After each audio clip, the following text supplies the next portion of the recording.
तो हेलो बच्चा लोग, ये हम लोग की साइंस की थर्ड वीडियो है। बाकी जो 2 वीडियो हैं पहले के, वो उसको क्या बोलते हैं, उसमें मैं 3 क्वेश्चन अटेंड करवा चुका हूँ, 3 से 4 क्वेश्चन। अब आगे के जो क्वेश्चन हैं हम लोग अब की इस वीडियो में देखेंगे। आज जो केमिस्ट्री के जितने भी इंपॉर्टेंट क्वेश्चन हैं वो सारे मैं कंप्लीट करवा दूंगा, ठीक। और जो पिछले जो 2 वीडियो हैं उसका जो लिंक है मैं डिस्क्रिप्शन में डलवा दूंगा। तो आज का जो हमारा सबसे पहला क्वेश्चन है, लिखा है कि बेकिंग पाउडर का रासायनिक नाम एवं अणुसूत्र क्या है? इसको बनाने की विधि एवं 2 भौतिक गुण तथा 2 रासायनिक गुण समीकरण देते हुए लिखिए। हमको बताना क्या-क्या है? हमको बताना है कि बेकिंग पाउडर का रासायनिक नाम क्या है, इसका अणुसूत्र क्या होता है, इसको बनाने की विधि क्या होती है, साथ ही साथ इसके 2 भौतिक गुण लिखना और कितने रासायनिक गुण लिखना है? 2 रासायनिक गुण लिखना है, ठीक है? तो सबसे पहले हम लोग समझ लेते हैं बेकिंग पाउडर का रासायनिक नाम और अणुसूत्र, ठीक? बेकिंग पाउडर जो होता है कोई भी एक शुद्ध यौगिक नहीं है, पहली बात, बल्कि यह एक मिश्रण है। क्या है? मिश्रण। मतलब ये जो बेकिंग पाउडर है ये बहुत सारे घटक से मिलकर बना होता है।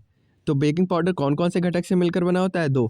एक हमारा होता है सोडियम हाइड्रोजन कार्बोनेट और एक होता है हमारा टार्टरिक अम्ल। क्या होता है? एक सोडियम हाइड्रोजन कार्बोनेट होता है और एक टार्टरिक अम्ल होता है। सोडियम हाइड्रोजन कार्बोनेट को ही हम लोग बेकिंग सोडा कहते हैं। क्या कहते हैं? Baking soda. और टार्टरिक अम्ल टार्टेटिक एसिड होता है, ठीक, टार्टेरिक एसिड होता है। इन्हीं दोनों को जब हम लोग मिला देते हैं तो हमारा क्या बन जाता है? बेकिंग पाउडर बन जाता है। क्या बन जाता है? बेकिंग पाउडर बन जाता है। समझ में आया कि नहीं आया? ठीक। तो सोडियम हाइड्रोजन कार्बोनेट का रासायनिक नाम सोडियम हाइड्रोजन कार्बोनेट होता है। इसका फॉर्मूला होता है NaSCO3। क्या होता है? NaSCO3। और टार्टेरिक एसिड का क्या होता है मॉलिक्यूलर फॉर्मूला? C4H6O6। क्या होता है? 1 मिनट, सॉरी 1 मिनट।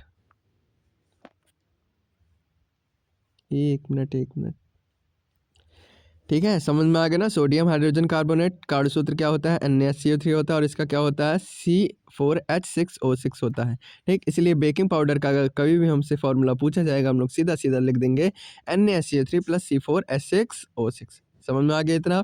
ठीक। इसका हमको रासायनिक नाम समझ में आ गया और अणुसूत्र समझ में आ गया। अब हम लोग चलते हैं इसके बनाने की विधि। किस पे? बनाने की विधि। इसको बनाया कैसे जाता है? ये जो हमारा बेकिंग पाउडर होता है इसको हम लोग बनाते कैसे हैं? बेकिंग पाउडर को सोडियम हाइड्रोजन कार्बोनेट में टार्टेरिक अम्ल मिलाकर बनाया जाता है, ठीक है। अभी हम लोगों ने पढ़ा ना सोडियम कार्बोनेट, ये तो सोडियम हाइड्रोजन कार्बोनेट, हाँ, सोडियम हाइड्रोजन कार्बोनेट और टार्टेरिक अम्ल, इन दोनों को मिलाकर क्या बनाया जाता है? Baking powder. यही तुम्हारा मेनली बेकिंग पाउडर बनाने की विधि होती है। अब दिमाग में ये क्वेश्चन उठता है कि भाई ये मिलाते काहे हैं? टार्टेरिक अम्ल क्यों मिलाया जाता है? टार्टेरिक अम्ल इसलिए मिलाया जाता है ताकि बेकिंग सोडा से बनने वाला सोडियम कार्बोनेट भोजन को कड़वा ना बनाए, ठीक है। जैसे कड़वा ना बनाए, ठीक है, स्वाद उसका कड़वा ना हो, इसलिए हम लोग कौन सा अम्ल इसमें मिलाते हैं? टार्टेरिक अम्ल। कौन सा? टार्टेरिक अम्ल, ठीक। अब हम लोग आगे चलते हैं, 2 भौतिक गुण और 2 रासायनिक गुण पढ़ लेते हैं जल्दी से। बेकिंग पाउडर के 2 भौतिक गुण हैं। एक, बेकिंग पाउडर सफ़ेद रंग का महीन चूर्ण होता है। क्या होता है? बेकिंग पाउडर सफ़ेद रंग का महीन चूर्ण होता है और यह पानी में घुलनशील होता है, ठीक। 2 चीज़ें, बेकिंग पाउडर सफ़ेद रंग का महीन चूर्ण होता है। क्या होता है? महीन चूर्ण होता है, पाउडर होता है। और एक इसमें घुलनशील होता है पानी में। आगे हम लोग पढ़ लेते हैं इसके रासायनिक गुण। भौतिक गुण पढ़ लिए, रासायनिक गुण पढ़ लेते हैं। ये जो हमारा होता है, ये हमारा बेकिंग पाउडर जो होता है, ऊष्मा देने पर अपघटन होता है। क्या होता है इसका? अपघटन होता है। अपघटन हो गया, अपघटन, अपक्रिया, संयोजन, अपक्रिया, ये सब मैं आपको पढ़ा चुका हूँ, ठीक। ये सब कुछ मैं आपको पढ़ा चुका हूँ, पहली वीडियो में पढ़ा होगा रासायनिक अपक्रिया के प्रकार वगैरह में, ठीक। तो देख लेते हैं, जब भी बेकिंग पाउडर को गर्म किया जाता है तो कार्बन डाइऑक्साइड गैस निकलती है, जिससे केक और ब्रेड जो होते हैं वो क्या हो जाते हैं? फूल जाते हैं। क्या होते हैं? फूल जाते हैं। जैसे देखिए कि हमारे ये सब जो केक वगैरह बनाया जाता है इसमें बेकिंग पाउडर डाला जाता है, ठीक है। बेकिंग पाउडर डालने से क्या होता है, जो हमारा केक वगैरह रहता है उसमें फूलन आती है। समझ में आया कि नहीं आया? बाकी ये जो तुम्हारे ये जो ब्रेड होते हैं, ठीक है, जो मोटे-मोटे आते हैं नहीं ब्रेड, क्या बोलते हैं उसको, पाव वगैरह हो गया, इन सब को हम लोग बेकिंग पाउडर डालकर ही बनाते हैं, ठीक। तो जब भी बेकिंग पाउडर को गर्म किया जाता है तो कार्बन डाइऑक्साइड गैस निकलती है, जिससे केक और ब्रेड फूल जाते हैं। उसका समीकरण क्या है? 2NaSCO3। हमको पता है कि NaSCO3 है, ये हमारा बेकिंग पाउडर है। इसको जब हम लोग गर्म करते हैं तो हमको Na2CO3 H2O और CO2 मिलता है। जब CO2 बाहर निकल जाता है जिसकी वजह से ब्रेड क्या हो जाते हैं? फूल जाते हैं, ठीक। समझ में आ गया इतना? अब हम लोग आगे पढ़ते हैं। अगला क्या होता है? ऊष्मा देने पर अपघटन हो गया। अब आता है अम्ल के साथ अपक्रिया। कहने का मतलब है कि अगर हम लोग बेकिंग पाउडर को अम्ल के साथ अपक्रिया कराएंगे तो क्या होगा। लिखा है कि बेकिंग पाउडर में मौजूद बेकिंग सोडा अम्ल से अपक्रिया करके कौन सी गैस उत्पन्न करता है, कार्बन डाइऑक्साइड। कौन सी गैस उत्पन्न करता है, कार्बन डाइऑक्साइड। कौन सी गैस उत्पन्न करता है, कार्बन डाइऑक्साइड। वही लिखा है NaSCO3 में जब भी H+ आयन, कहने का क्या मतलब ये H+ आयन का है, मतलब अगर इसमें हम लोग कोई भी अम्ल जोड़ेंगे तो H+ आयन जुड़ेगा, वही चीज़ लिखा है। HCl H2SO4 कोई भी जोड़ोगे तो हमको Na+ एक आयन मिलेगा और H2O निकलेगा और CO2 निकलेगा अलग से।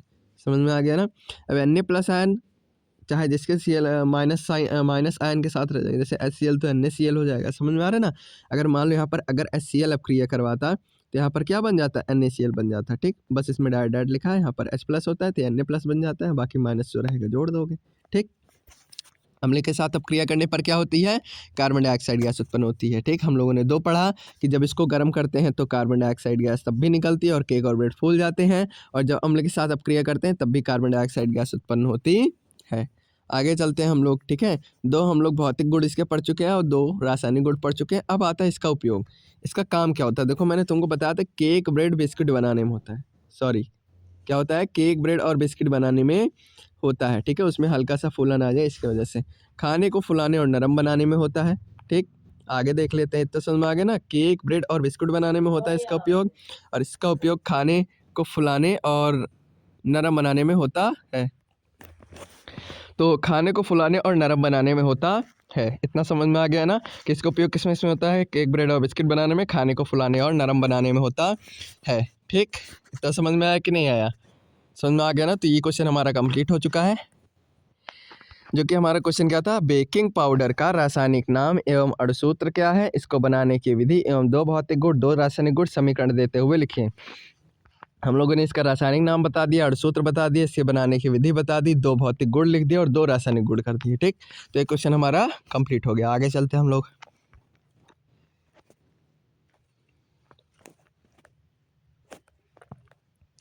हमारा अगला क्वेश्चन क्या है, हमारा अगला क्वेश्चन दिया गया है, 1 मिनट। हमारा अगला क्वेश्चन दिया गया है, खनिज तथा अयस्क की परिभाषा एवं उदाहरण लिखिए तथा अंतर स्पष्ट कीजिए। क्या दिया गया है यहाँ पर, हमारा खनिज तथा अयस्क की परिभाषा एवं उदाहरण लिखिए तथा अंतर स्पष्ट कीजिए। ठीक, तो सबसे पहले हम लोग खनिज की परिभाषा जान लेते हैं, ये क्या होता है। लिखा है कि क्या लिखा है कि वे प्राकृतिक रूप से, क्या लिखा है, 1 मिनट। तो हमारे यहाँ क्या लिखा है, वे प्राकृतिक रूप से पाए जाने वाले पदार्थ जिनमें धातु या उसके यौगिक उपस्थित हों तथा जिनसे धातु प्राप्त की जा सकती हो या नहीं भी खनिज कहलाते हैं। मतलब एक हिसाब से देखा जाए, अगर तुम कोई भी पदार्थ पाते हो, जैसे कि तुम्हारा लोहा हो गया, सोना हो गया, कोई भी चीज़, तो उनका जो सबसे शुरुआती स्टेज होता है वही क्या होता है, खनिज होता है। क्या होता है, खनिज। जैसे बॉक्साइट, हेमेटाइट, ठीक है, हेमेटाइट वगैरह ये सब तुम्हारे लोहे के ही खनिज हैं। ठीक है, इन्हीं से तुमको लोहा वगैरह मिलता है। समझ में आया कि नहीं आया। ठीक, तो वे प्राकृतिक रूप से पाए जाने वाले पदार्थ जिनमें धातु या उसके यौगिक उपस्थित हों तथा जिनसे धातु प्राप्त की जा सकती हो या नहीं भी खनिज कहलाते हैं। एग्जाम्पल देख लेते हैं इसके, जैसे कि बॉक्साइट, हेमेटाइट, अभ्रक, चूना पत्थर। समझ में आ गया ना, खनिज तो समझ में आ गया। अब हम लोग आगे चलते हैं, अयस्क की परिभाषा समझते हैं। इसमें क्या लिखा गया है, लिखा गया है कि वे खनिज, अयस्क क्या होते हैं, खनिज होते हैं। ध्यान दे रहना, खनिज क्या होते हैं, प्राकृतिक रूप से पाए जाने वाले वे पदार्थ जिनसे हम लोग खनिज प्राप्त कर, सॉरी कोई भी पदार्थ प्राप्त कर भी सकते हैं और नहीं भी। अयस्क क्या होते हैं, अयस्क ही खनिज होते हैं जिनसे धातु को आर्थिक एवं सरल विधि से प्राप्त किया जा सके। किस विधि से, धातु को आर्थिक एवं सरल विधि से प्राप्त किया जा सके, अयस्क कहलाते हैं। समझ में आया। लिखा है कि प्रत्येक अयस्क खनिज होता है लेकिन प्रत्येक खनिज अयस्क नहीं होता। ये भी बात सही है। यहाँ पर हर एक, कहें कि अयस्क की परिभाषा में ही तो लिखा है कि वे खनिज, तो हर एक अयस्क खनिज होता है लेकिन हर एक खनिज अयस्क नहीं होता है। जैसे कि एग्जांपल अगर हम लोग देख लेते हैं यहाँ पर, जैसे कि हमारा क्या हो गया, बॉक्साइट हो गया, ये क्या है, एल्युमिनियम का अयस्क है। हेमेटाइट हो गया, लौह का अयस्क, बताया था ना। जिंक ब्लेंड हो गया, ठीक है, जस्ता का अयस्क है। कॉपर पायराइट हो गया, ये किसका अयस्क है, तांबा का अयस्क है। किसका अयस्क है, तांबा का अयस्क। समझ में आ गया कि नहीं आ गया। ठीक, तो खनिज और अयस्क समझ में आ गया ना। अब हम लोग आगे चलते हैं, अंतर देख लेते हैं। क्या दिया है, खनिज एवं अयस्क में अंतर। ठीक, डायरेक्ट जैसे होता नहीं कि खनिज अयस्क परिभाषा, लेकिन एक हिसाब से अंतर यहाँ पर अलग तरीके से दिया गया है। ठीक है, जैसे कि परिभाषा में क्या अंतर होता है, ये प्राकृतिक रूप से पाए जाने वाले पदार्थ जिनमें धातु हो सकती है, ये वे खनिज जिनसे धातु आर्थिक रूप से प्राप्त हो। ठीक है, इसमें कह रहा हो सकती है और इसमें प्राप्त होगा, ठीक। दोनों में डिफरेंस ध्यान दिए रहना। खनिज जो होते हैं इसमें से धातु निकालना ज़रूरी नहीं है, जबकि इसमें धातु निकालना संभव व लाभदायक है। मतलब अगर अयस्क को सीधे यूज करोगे तो लाभदायक नहीं है, लेकिन अगर उसमें से धातु निकाल के यूज करोगे ज़्यादा फायदेमंद है। खनिज का आर्थिक महत्व क्या है? सभी खनिज आर्थिक नहीं होते, जबकि सभी अयस्क आर्थिक रूप से उपयोगी होते हैं। खनिज में तुम्हारा अभ्रक हो गया, चूना पत्थर हो गया, और अयस्क में तुम्हारा बॉक्साइट और हेमेटाइट हो गया। तो ये क्वेश्चन भी हमारा जहाँ कंप्लीट हो गया। इससे निष्कर्ष क्या निकलता है? हमारे 3 निष्कर्ष निकलते हैं, ठीक है। ये लिखने का तरीका अगर इस फॉर्म में लिखोगे ना तो ज़्यादा फ़ायदा होगा। सभी अयस्क खनिज होते हैं, लेकिन सभी खनिज अयस्क नहीं होते हैं, और जो अयस्क होता है वो धातु निकालना सरल और सस्ता होता है। अयस्क से किसी भी धातु को निकालना सरल और क्या होता है? सस्ता होता है, ठीक। हमारे ये आखिरी क्वेश्चन है, ठीक है। अब हमारे केमिस्ट्री के सारे इंपॉर्टेंट क्वेश्चन खत्म हो जाएंगे। इसके बाद मैं और भी बहुत सारे एमसीक्यू वगैरह ऑब्जेक्टिव क्वेश्चन बनाता हूँ, जैसे कि पैटर्न चेंज हो चुका है, अब की एमसीक्यू क्वेश्चन आने लगे हैं, 10 के 20 आने लगे हैं, तो उस पर अब मैं वीडियो बनाऊंगा। साथ ही साथ जो मैं कह रहा था कि रासायनिक समीकरण को संतुलित करने के लिए मैं एक वीडियो डालूंगा, तो उसको मैं ज़रूर डाल दूँगा, वो जल्द ही डल जाएगा, परसों नरसों तक वो वीडियो चला जाएगा। तो देख लेते हैं आखिरी क्वेश्चन हमारा क्या कह रहा है। आखिरी क्वेश्चन में कह रहा है एथिल अल्कोहल के निर्माण की प्रमुख विधियों का रासायनिक समीकरण देते हुए संक्षिप्त विवरण दीजिए। कैसे विवरण दीजिए? संक्षिप्त विवरण दीजिए। और इसको हैलोजन अम्ल सांद्र सल्फ्यूरिक के साथ 170 डिग्री सेल्सियस ताप पर अपक्रिया क्या होती है। मतलब अगर ये जो एथिल अल्कोहल है इसको हैलोजन अम्ल के साथ मिलाएंगे क्या होगा, और जो एथिल अल्कोहल है इसको सांद्र सल्फ्यूरिक के साथ 170 डिग्री सेल्सियस के ताप पर गर्म करेंगे तब क्या होगा, ठीक। तो सबसे पहले हम लोग समझते हैं एथिल अल्कोहल। क्या समझते हैं? Ethyl alcohol.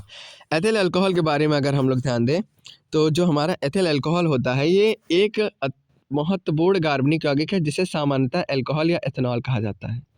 जो एथिल अल्कोहल हमारा क्या है? ये महत्वपूर्ण कार्बनिक यौगिक है, मतलब इसमें कार्बन जरूर पाया जाएगा। साथ ही साथ इसे हम लोग क्या कह सकते हैं? अल्कोहल या फिर एथेनॉल कहा जाता है। क्या कहा जाता है? अल्कोहल या फिर एथेनॉल कहा जाता है। अब एथेनॉल क्यों कहा जाता है? ठीक है, मैंने पढ़ाया था कि जब हम लोग इसमें OH लगाते हैं तो हम लोग ऑल का यूज करते हैं, ठीक है, आखिरी में। साथ ही साथ इसमें कितने कार्बन है? मेथ एथ 2 कार्बन है, तो यहाँ पर एथेनॉल वर्ड यूज हुआ है, ठीक। तो एथिल अल्कोहल को हम लोग और क्या कहते हैं? एथेनॉल कहते हैं। इसका सूत्र क्या होता है? C2H5OH। क्या होता है? C2H5OH। एथिल अल्कोहल समझ में आ गया क्या होता है। अब हम लोग इसके निर्माण की प्रमुख विधियाँ पढ़ते हैं, ठीक है, कि इसको हम लोग बना कैसे कह सकते हैं। तो हमारी सबसे पहली विधि आती है शर्करा के किण्वन द्वारा। किससे? शर्करा के किण्वन द्वारा। लिखा है कि जब शर्करा ग्लूकोज, शर्करा मतलब ग्लूकोज, खमीर की उपस्थिति में रखा जाता है तो एथिल अल्कोहल बनता है। मतलब अगर किसी भी ग्लूकोज को, किसी भी शर्करा को हम लोग खमीर की उपस्थिति में थोड़ी देर के लिए रख देते हैं तो हमारा एथिल अल्कोहल बन जाता है। जैसे यहाँ पर दिख रहा है ना, ये हमारा ग्लूकोज है C6H12O6, यीस्ट की उपस्थिति में लग के क्या बना, क्या हुआ? 2C2H5OH plus 2CO2। और ये किसका फॉर्मूला है? ये हमारा एथिल अल्कोहल का है, ठीक। तो पहली विधि क्या है? शर्करा के किण्वन द्वारा। मतलब अगर हम लोग किसी भी ग्लूकोज को यीस्ट की उपस्थिति में रख देते हैं तो हमारा एथिल अल्कोहल प्राप्त हो जाता है। अगली विधि क्या है? अगली विधि है एथीन से एथेनॉल का निर्माण। क्या है? एथीन से एथेनॉल का निर्माण। एथीन गैस में सांद्र सल्फ्यूरिक अम्ल मिला देते तो हमारा एथिल अल्कोहल प्राप्त हो जाता है, ठीक है। यह विधि जो होती है मेनली कहाँ पर प्रयोग की जाती है? उद्योगों में। कहाँ पर? उद्योगों में, ठीक। अब हम लोग पढ़ लेते हैं एथिल अल्कोहल की प्रमुख अपक्रिया। वही जो हम लोग पढ़े थे, वही जो क्वेश्चन में पूछा था कि हैलोजन अम्ल के साथ अपक्रिया कराएगा तब क्या होगा, और पूछा था सांद्र सल्फ्यूरिक अम्ल के साथ अपक्रिया कराएंगे तब क्या होगा, तो उसको पढ़ लेते हैं।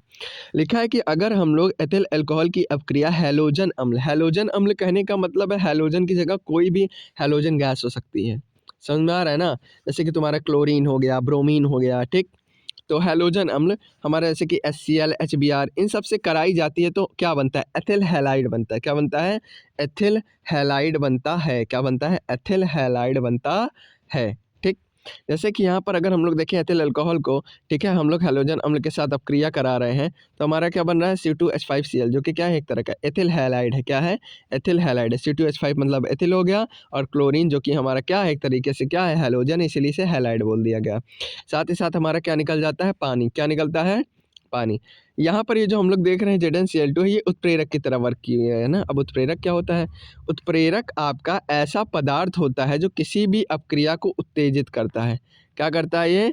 किसी भी अपक्रिया को उत्तेजित करता है। क्या करता है? किसी भी अपक्रिया को उत्तेजित करता है। समझ में आ गया ना? किसी भी अपक्रिया को उत्तेजित करता है, ठीक। पहला समझ में आ गया कि हैलोजन अम्ल के साथ अपक्रिया करेगा, एथिल हैलाइड बनाएगा। क्या बनाएगा?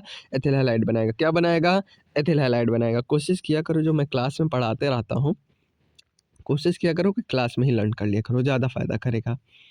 ठीक, अगला हमारा आता है कि सांद्र सल्फ्यूरिक अम्ल के साथ 170 डिग्री सेल्सियस पर अपक्रिया कराने पे क्या होता है। लिखा है कि जब एथिल अल्कोहल को 170 डिग्री सेल्सियस ताप पर सांद्र सल्फ्यूरिक अम्ल के साथ अपक्रिया या फिर गर्म किया जाता है तो निर्जलीकरण होता है। क्या होता है? निर्जलीकरण होता है, मतलब उसमें से पानी अलग निकल जाता है। क्या हो जाता है? पानी अलग निकल जाता है। और कौन सी गैस बनती है? एथीन। कौन सी गैस बन जाती है? एथीन गैस बनती है। ये हमारा क्या है? एथिल अल्कोहल है C2H5OH। जब इसको हम लोग 170 डिग्री सेल्सियस पर H2SO4 की उपस्थिति में गर्म किए, ठीक है, क्या किए? गर्म किए, तो हमारे यहाँ पर क्या हो रहा है? निर्जलीकरण हो जा रहा है, मतलब ये जो पानी हमारा बाहर निकल जा रहा है। और कौन सी गैस बन रही है? Ethene gas. कौन सी गैस बन रही है? एथीन, C2H4 जिसे कहते हैं। इस अपक्रिया में हम लोग क्या देख रहे हैं? जो सल्फ्यूरिक अम्ल है क्या कर निर्जलीकरण कारक के रूप में कार्य करता है। मतलब के हिसाब से ये जो सल्फ्यूरिक अम्ल है हमारा, ये पानी को बाहर निकालने का काम कर रहा है। क्या कर रहा है? पानी को बाहर निकालने का काम कर रहा है। क्या कर रहा है हमारा? पानी को बाहर निकालने का काम कर रहा है। समझ में आ गया ना? कौन? सल्फ्यूरिक अम्ल। ठीक है, अब पानी निकल जाता है और असंतृप्त हाइड्रोकार्बन बनता है। कौन सा कार्बन बनता है? असंतृप्त हाइड्रोकार्बन। इतना मेरे ख्याल से क्लियर हो गया होगा। ठीक, निष्कर्ष पढ़ लेते हैं आखिरी में। एथिल अल्कोहल महत्वपूर्ण अल्कोहल है, इसे किण्वन विधि से तैयार किया जाता है। समझ में आ गया कि नहीं आ गया? ठीक, ये आखिरी में एक लाइन लिखी गई है कि यह हैलोजन अम्ल तथा सांद्र सल्फ्यूरिक अम्ल के साथ विशिष्ट अपक्रियाएं देता है। इंपॉर्टेंट नहीं है। बाकी यहाँ तक मेरे ख्याल से आप लोग को क्लियर हो गया होगा। ये वीडियो छोटी है, ठीक है, क्योंकि इसमें जो क्वेश्चन थे बहुत सिंपल थे और तीन क्वेश्चन मैंने इसमें कराया। कितने क्वेश्चन कराया मैंने इसमें? 3 क्वेश्चन। कितने क्वेश्चन कराया मैंने इसमें? 3 क्वेश्चन कराए हैं। और मैं कोशिश करूँगा आने वाले जो अगला जो वीडियो डालूँ, मैं कोशिश करूँगा कि बैलेंसिंग वाले पे डालूँगा। किस पे डालूँगा? बैलेंसिंग वाले पे डालूँगा।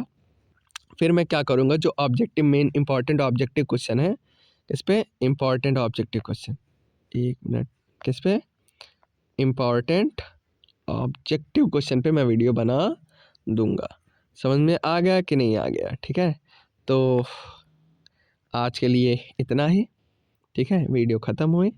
Bye bye.